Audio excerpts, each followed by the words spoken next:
வசதியான வாழ்க்கையை விட்டுட்டு என் புள்ள அந்த வாழ்க்கையை விட்டுட்டு ஒரு இடத்துக்கு போவானா நான் விட மாட்டேன். அவர் குடும்ப பிரச்சனை அது இது எல்லாத்தையும் கடந்து மக்களுக்கு இந்த வெயில்ல நம்மளால 1 மணி நேரம் நிக்க முடியல. அவர் இருந்த வாழ்க்கைக்கும் அவர் இப்ப வாழ்ற வாழ்க்கைக்கும் சம்பந்தமே இல்லை. அந்த வாழ்க்கை வாழ்றப்போ நம்ம அவருக்கு ஒரு வாய்ப்பு கொடுப்போமே. ஏன் யார் வீட்டு சொத்து?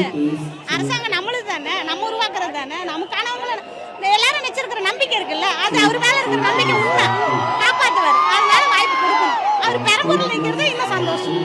உங்களோட மண்ணு பெரம்பூர், அந்த மண்ணில் அவர் நிக்கிறான்றது உங்களுக்கு எவ்வளவு சந்தோஷமா இருக்கு? ரொம்ப சந்தோஷமா இருக்கு. நம்ம தொகுதியில நிக்கிறாரு, நம்ம பக்கத்துல இருக்காரு, நம்ம இங்க இருந்து வந்து அடிக்கடி நம்மளை வந்து பார்க்க போறாரு, நமக்கு நல்லது கெட்டது எல்லாத்தையும் திருந்து செய்ய போறாருன்னு போது கண்டிப்பா முதல்வராக வருவாரு. எப்பயுமே தாவேக்கால பெண்களுக்கு முன்னுரிமைன்ற ஒரு விஷயத்த சொல்றாங்கல்ல, அது எப்படி இருக்கு? பெண்களுக்காக நிறைய திட்டங்களை சொல்றாரு, அதை கேட்கும் போது எப்படி? ஆக்சுவலா எனக்கு ஜெயலலிதா அம்மாவை ரொம்ப பிடிக்கும். ஏன்னா நான் ஒரு பொண்ணா இருந்து அவங்கள எப்பவுமே இது பண்ணுவேன். எங்க வீட்டுல திட்டினா கூட கேட்க மாட்டேன். அதுக்கப்புறம் நான் யாருக்கும் நடிகருக்கெல்லாம் அடிக்ட் கிடையாது. ஆனா இவர் வந்து மக்கள் எல்லார் மேலேயுமே, அதாவது சின்னவங்க பெரியவங்க குழந்தைங்க படிச்சவங்க படிக்காதவங்க அவங்கவுங்க இடத்துல இருந்து ஒருத்தருக்காக யோசிக்கிறாரு. அது எனக்கு ரொம்ப பிடிச்சிருக்கு. மக்களுக்கு பொண்ணுங்களுக்கு எல்லாருக்குமே நல்லது செய்வார். ஏன்னா பணம் காசுக்கு ஆசைப்பட வேண்டிய அவசியமே இல்லை.